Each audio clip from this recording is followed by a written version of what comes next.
If you love planes, then I've got the prettiest Skymaster's man ever designed and brought to life, with 3 screaming engines strapped to steel elegance, ripping through the skies like gods built them. Welcome to the rise, reign, and ruthless fall of the Trijet Kings. Starting off with a beauty beyond measure, the Boeing 727. Finally, all eyes focus on the 727 as it starts its takeoff roll. Weighing in at about 130,000 pounds, the acceleration is brisk, and the ground run is barely over 3,000 feet. Remarkable for a jet airliner. Still, the unexpected happens, though, when the center engine surges just after liftoff. The Boeing 727 first flew in 1963, built during a time when airlines were expanding into smaller cities. The problem was, most airports lacked long runways and advanced ground facilities. Boeing's answer was a trijet that could operate almost anywhere, the 727.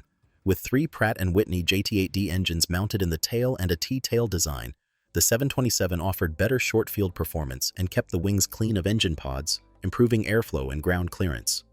One of its cleverest features was the rear air stair built into the fuselage, which allowed boarding without a jet bridge. That meant flexibility for remote airports, a game-changer in the 1960s and 70s. Its range and capacity made it ideal for domestic U.S. routes and short international legs, and it soon became the backbone of many airline fleets. Over 1,800 units were sold, and for a time, it was the best-selling commercial jet in the world. It ruled the skies well into the 1980s before noise regulations and more efficient twin jets like the 737 and A320 nudged it out. Some cargo airlines kept them alive into the 2010s, and a few VIP variants exist. But for most, it's a relic, albeit a legendary one. The 727 proved that 3 engines could mean both performance and flexibility, and it helped connect parts of the world that were once out of reach.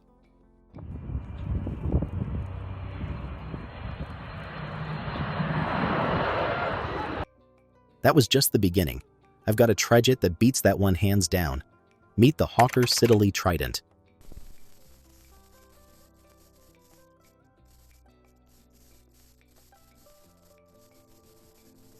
The Hawker Siddeley Trident made its first flight in 1962, narrowly beating the Boeing 727 into the air.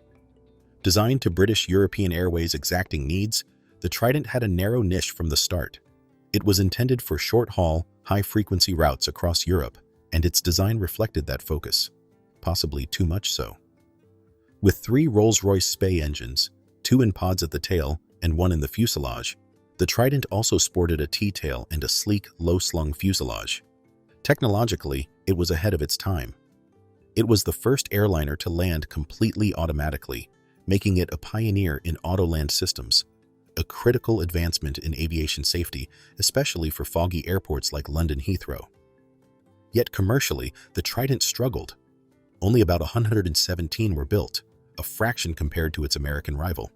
BEA's demand for a smaller version led to delays in underpowered variants. By the time Hawker Siddeley realized the global market needed something bigger and longer range, the 727 had already captured that space. The latest Hawker Siddeley Trident has a booster engine for takeoff because it's heavier than previous versions. The Trident is the first airliner designed from the start for fully automatic landings.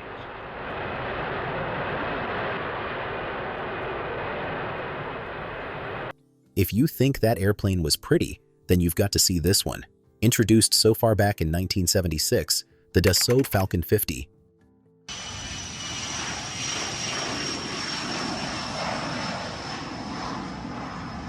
It wasn't just a sleek French executive plane. It was Dassault's first aircraft with intercontinental range, and the first with 3 engines, using Garrett TFE 731 turbofans mounted at the rear. That third engine gave it additional thrust and crucial redundancy, which made it safer and more appealing for long overwater flights. The Falcon 50 was a clean sheet design, but it borrowed the elegant fuselage cross-section from the earlier Falcon 20. It was also the first private jet to cross the Atlantic non-stop, and reliably in the business jet category. That made it a favorite among corporations, governments, and even militaries. Many were modified for reconnaissance, medevac, or VIP transport roles. Its trijet configuration wasn't just for power. It also allowed for steeper climb rates and better performance at high-altitude airports, like those in the Andes or Himalayas. In short, it went where other business jets couldn't. Would you own one? For a jet with luxury, pedigree, and the ability to skip commercial terminals entirely, it's still a compelling option nearly 50 years after its debut.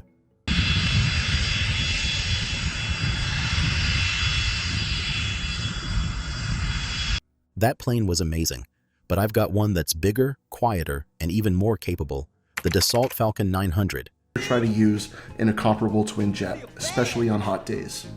Its intelligent, strategically applied combination of fuselage materials, including Kevlar, carbon fiber, and titanium. Taking flight in 1984, the Dassault Falcon 900 was a natural evolution of the Falcon 50.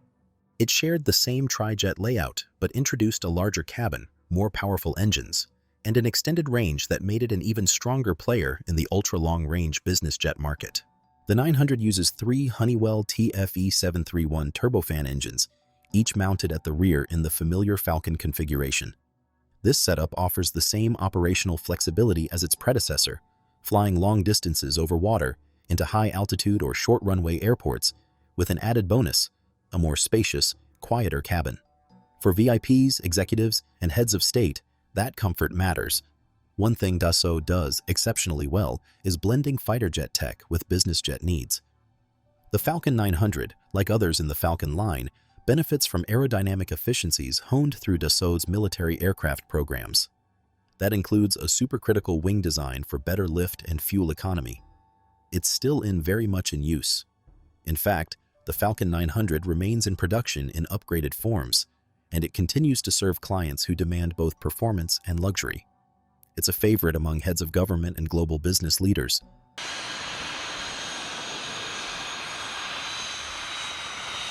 That plane was amazing, but this next trijet is a star, literally. Meet the Lockheed L-1011 TriStar.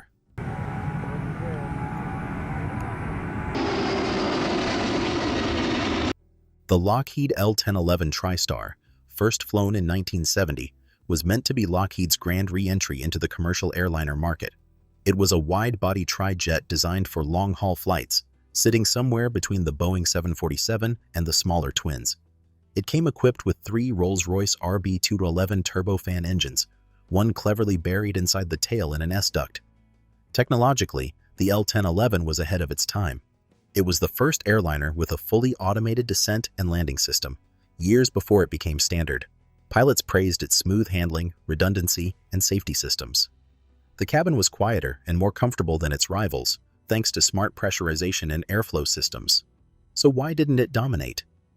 Timing and economics. Delays in the RB211 engine program, combined with Lockheed's lack of experience in commercial sales compared to Boeing or Douglas, put it at a disadvantage. Only 250 were built, and the company eventually exited the commercial aircraft business altogether. Still, the TriStar enjoyed a solid operational life, flying with airlines like TWA, Delta, and British Airways well into the 1990s. Some were converted for cargo and even military use. You're looking at $18 million worth of airplane. It's the Delta TriStar. If you had the chance, would you let her fly her? That was amazing, but I've got another one that will blow your mind. The McDonnell Douglas DC-10, that is.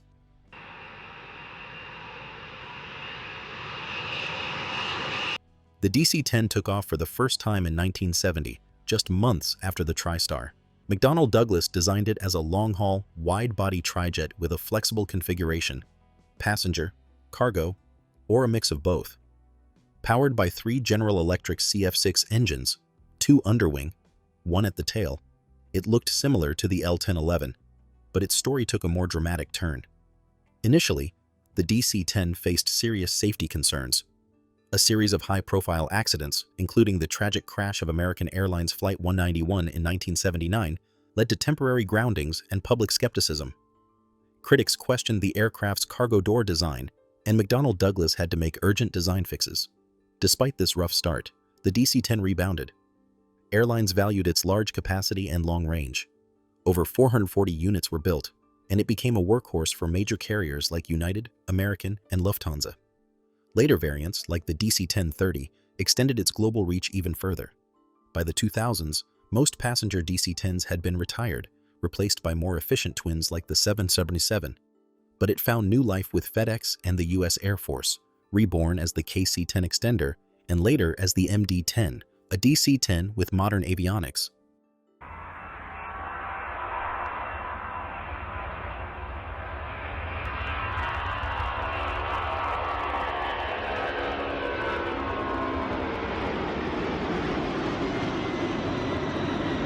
The DC-10 was nothing short of excellent, but they needed one more magnificent. They needed ambition to meet reality in the sky, hence the McDonnell Douglas MD-11.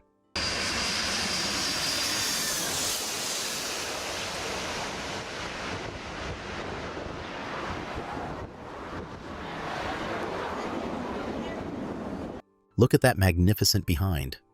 The McDonnell Douglas MD-11 made its first flight in 1990, billed as the logical successor to the DC-10. At first glance, it looked similar. A wide-body trijet with one engine at the base of the vertical stabilizer and two underwing General Electric CF6 engines. But under the skin, it was an entirely different aircraft. The MD-11 featured a glass cockpit, eliminating the need for a flight engineer, and came with fly-by-wire spoilers, updated avionics, and improved aerodynamics. It was longer than the DC-10 and had winglets for better fuel efficiency. On paper, it was exactly what long-haul carriers needed. But early in service, it didn't live up to performance promises. Fuel burn was higher than predicted, range was slightly less than advertised, and pilots found it demanding, especially on landing. Several high-profile accidents raised concerns about handling characteristics. Despite those issues, over 200 MD-11s were produced. Passenger airlines like Swissair, KLM, and Delta used them, but by the mid-2000s, most had been phased out in favor of more efficient twins like the Airbus A330 and Boeing 777. But the MD-11 found its niche in cargo. FedEx, UPS, and Lufthansa Cargo embraced it, and many are still in the sky today, hauling freight across continents.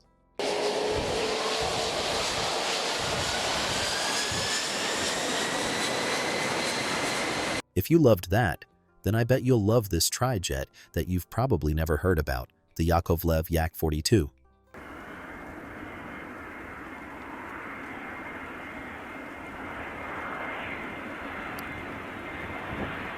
The Yakovlev Yak-42, first flown in 1975, holds the distinction of being the only Soviet-designed trijet airliner. Developed as a domestic replacement for aging Tupolev Tu-134s, it was intended to serve regional routes across the vast Soviet Union. The Yak-42 had a very similar look to the Boeing 727, with three engines mounted at the rear and a high T-tail, though it was smaller and built to different standards. Its three Lotarev D-36 turbofans engines gave it decent range for its category, and it could carry around 100 passengers. The aircraft had a pressurized cabin, tricycle landing gear, and a rugged design suited for operation in harsh conditions, including gravel runways and remote areas, a must in the USSR. Why didn't it get more recognition? For one, it entered service just as global aviation standards began to outpace Soviet production in areas like noise reduction, efficiency, and avionics. The lack of Western certification also kept it from penetrating global markets. Only about 185 Yak-42s were built.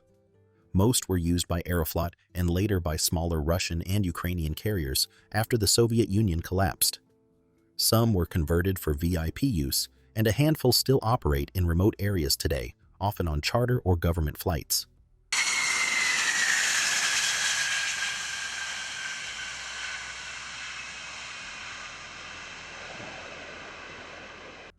Now, before I show you this last plane, I need you to like and subscribe because this trijet I'm about to show you will leave you in awe. Presenting an American dream. For years, American Airlines has dreamed of having a quiet plane with virtually smokeless engines, as comfortable as a 747 but able to land at almost any commercial airport. Introducing the new DC-10. At first glance, the Boeing MD-10 looks just like a DC-10, and that's because it is a DC-10, but upgraded. This clever program launched in the early 2000s when FedEx decided that rather than retire their fleet of aging DC-10s, they'd modernize them. The result? A DC-10 with the MD-11's digital cockpit and avionics suite. What made this upgrade significant? It eliminated the need for a flight engineer, which was required on the original DC-10. With modern glass screens, updated flight management systems, and fly-by-wire elements, The MD-10 could now be flown by just 2 pilots, cutting operating costs while keeping much of the existing airframe intact. The engine layout stayed the same. 3 General Electric CF6 engines, 2 under the wings, 1 at the base of the tail. But the avionics overhaul made the aircraft safer, more efficient, and compliant with modern airspace systems. Boeing didn't build any new MD-10s. It simply converted older DC-10s, primarily for FedEx's cargo operations.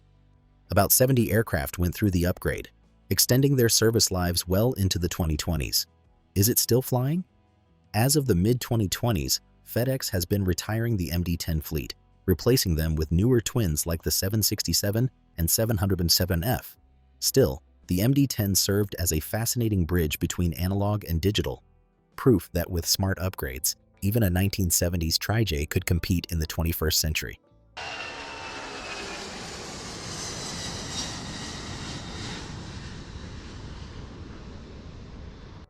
I think I would like to own a Trijets. They look so freaking cool. Let's be honest, who wouldn't want one?